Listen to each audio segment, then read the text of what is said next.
Hey, what's up, everybody? Welcome to another episode of Read With Me. I am your host, Kelly Michelle. This is a channel that focuses on reading together separately. It's a virtual book club. So I will choose a book. We will read that book throughout the month with the goal of reading 12 books per year together. I post Monday, Wednesdays, and Fridays my thoughts, takeaways, and reflections from the chapter or chapters that we read together. So for the month of June, we have been reading The Garden Within by Dr. Anita Phillips. So last time we went over chapter 4, and today we're going to go over chapter 5. And sometimes I start with just like going over what part of the book the chapter is in. And so chapter 5 is it's the last chapter, a part of the first part of this book, which is titled Soil Power. And chapter 5 is titled, How Does Your Garden Grow?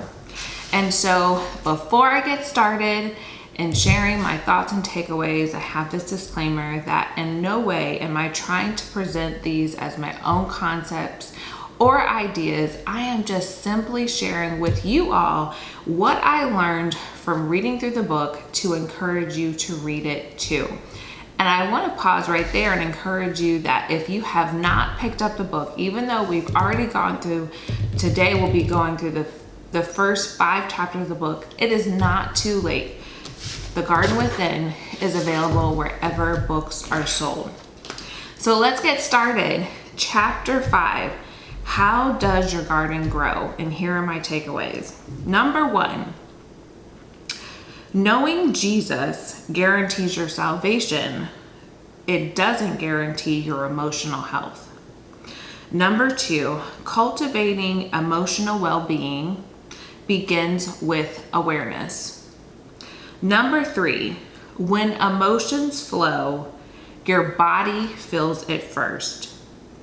And number 4, self-care is soil care. And there are so many great nuggets, as I say, with so many chapters and so many books that we have read. But the nugget that stuck out to me in this particular chapter was a couple.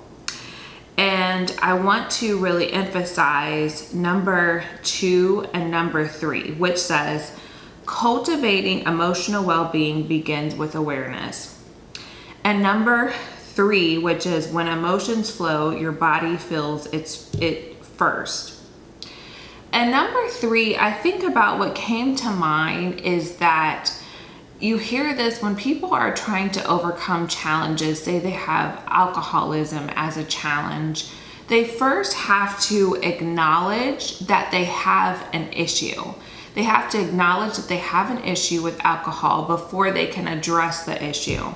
And I feel like that's the same thing that she is saying. Well, my interpretation is that that's the same thing that she's saying with number 2, which is cultivating emotional well-being begins with awareness. First, we have to be aware of where we are in our emotional health. In order to improve our emotional health, we have to be aware of our starting point in order to make changes.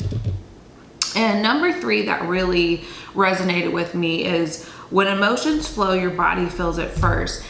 And as I was preparing to do this segment, the thing that came to mind about how your body feels it first, the emotions, I thought about thunderstorms. And I thought about when I was a child, and probably you all have experienced this too, when we're children and we hear a thunderstorm, and specifically if that thunderstorm shakes the house, the thunder from the thunderstorm shakes the house. I can remember being awakened by thunder that shakes the house. I felt it in my chest and in my body first. And when I would feel that thunder, the emotion that came up was fear. Like, oh my goodness, did lightning strike the house? Like, how close is it? I would get up and look out the window and see, you know, what was going on. And sometimes, you know, thunderstorms can be very fierce. The wind is blowing hard. You know, the trees are getting split in half, and my body would feel that. And so I'm sure that all of you can relate to so many different emotions, even just like happiness when you have a birthday surprise, or, you know, something that you have been aiming for, you accomplish, you are an athlete and you become first place in a race on the Olympic stage, for example. I'm sure that the emotion, your heart is pounding, you feel the emotion of happiness and gladness all throughout your body. There's so many examples of us feeling our emotions in our bodies first, and then it is displayed out of our bodies. So those are the things that I took away from chapter 5. And so before I end this segment, as always, I like to end with a couple of things. One is just my encouragement to you to read. Spend some time today reading a great story, or reading something that is going to sharpen your mind. Number 2, if you are enjoying this book club, this virtual book club, please like, share, comment, and subscribe. Thank you so much for joining me today. And until next time, happy reading.